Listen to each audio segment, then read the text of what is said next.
I'm going through some pretty deep shit at the moment.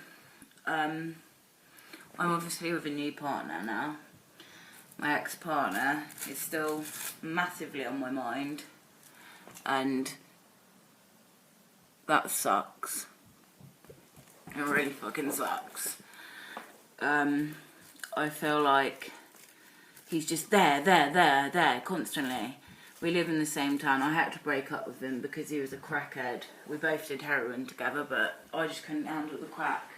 Because I used it too, and it made me really fucking depressed and really angry when it ran out. And I just thought I couldn't do this anymore. Plus he kept ringing the police on me and got me arrested for things I didn't do. The last incident was he got a 1 ml syringe, which he used to inject heroin with, stabbed it in his face, and called the police and told them that I'd stabbed him in the face. And then I ended up getting arrested for that. Luckily, the police saw through it and saw that he'd arrested me for something ridiculous before, because I've got such bad memory loss from it all. I can't remember what that other situation was. But pretty traumatic, and they realised I was getting abused. There's so much I can't remember, and timelines and stuff, that it's really difficult. I found out recently, his ex-partner of 10 years, who he's told me stories about, which are complete bollocks now looking back. I used to think that she was the bitch and she wasn't letting him see his kids and all that. Yeah, he didn't want to see his kids. He chose drugs. If he wanted to see his kids, he could have seen his kids. Because I've been told by a few people, he's just a liar. Even though he hated fucking liars, that's just who he was. I've been nagging my friends, well, one friend about this, and I can see it pains her because she's gone through it too. I went into this freedom group, which are for women who's been in domestically abusive relationships, and basically I know her ex-boyfriend who was abusive. I didn't know he was abusive. I actually thought he was a really nice guy, but clearly I was wrong. I saw his true colours myself because we used drugs together, and he was like, I was like sorting him out drugs at the time, and yeah, he just kissed my ass so he'd get drugs and that, and then go and slag me off to everybody else. Nice, isn't it? Yeah, basically, well, it's tricky. I'm not a very liked person. Not liked by them up there, my neighbours. I really don't think they like me, because, I don't know, they just don't like me. Thing is, Matt, my ex, had antisocial personality disorder. Now, I've got a book up there that says antisocial personality, new word for psychopathy. I know everyone says their ex is a psycho. Mine fucking is. Technically a psycho. Yeah? He was even proud of it. He'd even come back some days and go, I don't have a conscience. I don't know what it's like to feel. I'd love to go back up to someone and stab them. Just some random person in the street. I'd love to see what it feels like to just stab them or kill them. Yeah? Weird. At the beginning, he was amazing. Absolutely amazing. I was with this guy. We weren't properly together. We just slept together, really, and were friends and got pissed together. And yeah, it was quite abusive too. And he sexually assaulted me a couple of times. And so the night I met Matt was quite magical, really. And he was with this guy that I knew who was also called Matt.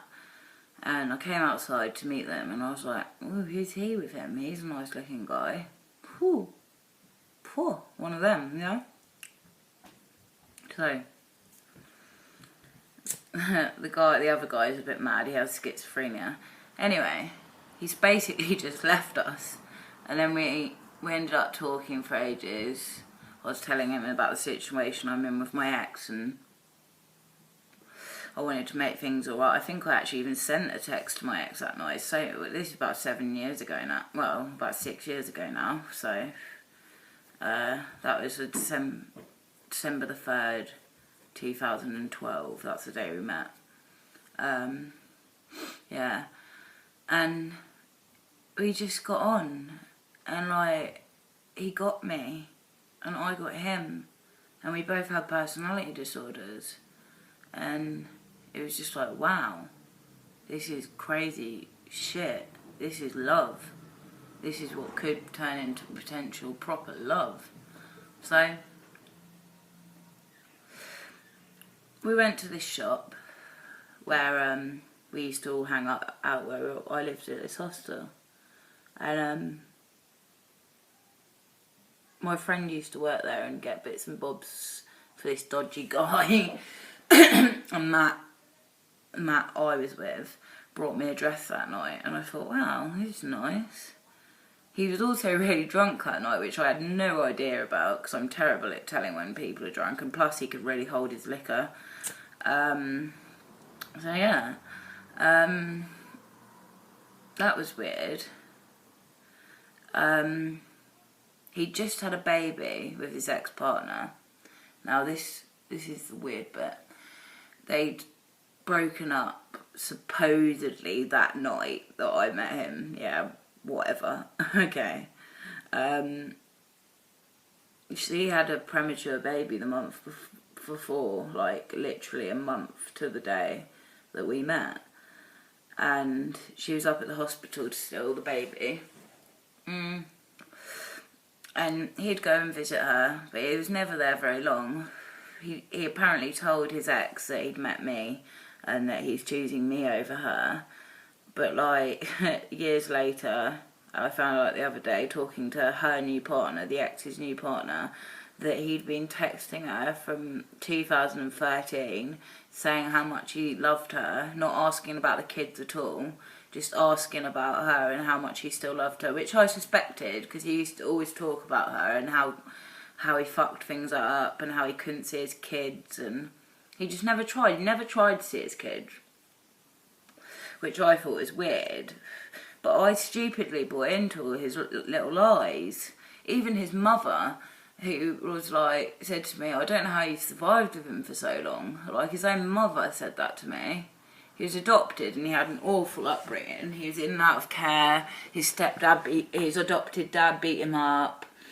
His mum was abused, so she was going through her own stuff as well.